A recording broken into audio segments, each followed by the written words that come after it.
एक बार की बात है, एक जादुई राज्य के केंद्र में लिलिया नाम की एक छोटी राजकुमारी ने एक अनोखी दुनिया की खोज की।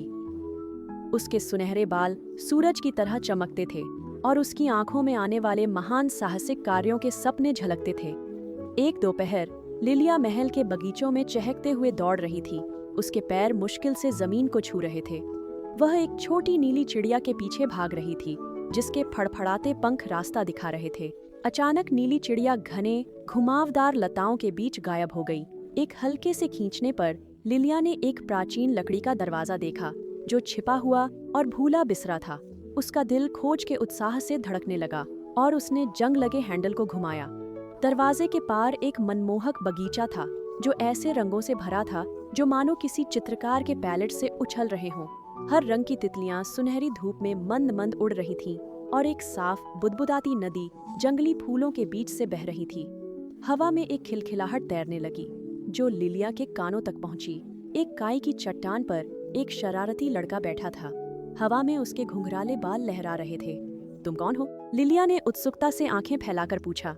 मैं फिन हूँ, उसने खुशी से कहा। मेरे गुप्त बगीचे में स्वागत है, पर कैसे? यह तो हमारे महल के अंदर है, लिलिया ने आश्चर्य से कहा। फिन हंस पड़ा। ये वास्तव में मेरा नहीं है। मैंने इसे पाया और इसकी सुंदरता की देखभाल करने लगा। लिलिया की आंखों में समझ की चमक आई। तब हम साथ इसकी देखभाल करेंगे, उसने कहा। तब से उनके दिन खुशी और हंसी से भरे रहे। साथ में उन्होंने फूल लगाए, चिड़ियों के घर बनाए, बगीचे को खोज और आनंद का स्थान बनाया। लिलिया, जो महल में अकेली थी, ने फिन में एक दोस्त पाया जो उसकी कल्पना को समझता था। एक शाम सूरज डूबते समय लिलिया ने पूछा, फिन तुम कहां से आए हो? फिन ने महल से दूर गांव की ओर इशारा किया। मैं वहां रहता हूं, उसने शर्मीली मुस्कान से कहा। आत्मविश्वास से सिर हिलाकर लिलिया ने उसका हाथ दबाया। चलो इस बगीचे का हर कोना देखें, चाहे हम कहीं से भी आए हों।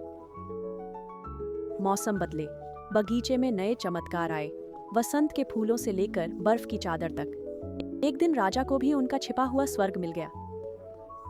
बेटी की खुशी देख उन्होंने कहा, दोस्ती और प्यार को बगीचे की तरह देखभाल चाहिए। लिलिया और फिन का गुप्त आश्रय अब राज्य में सबका प्रिय स्थान बन गया। राजकुमारी ने जाना कि सच्ची दोस्ती अनोखी जगहों पर भी पनप सकती है, ऐसी खुशी जो हर दिल को रोशन कर सकती है। लिलिया और फिन अब क्या नया रोमांच खोजेंगे? यह सवाल सिर्फ उनके बगीचे का दिल और नया दिन ही बता सकता था।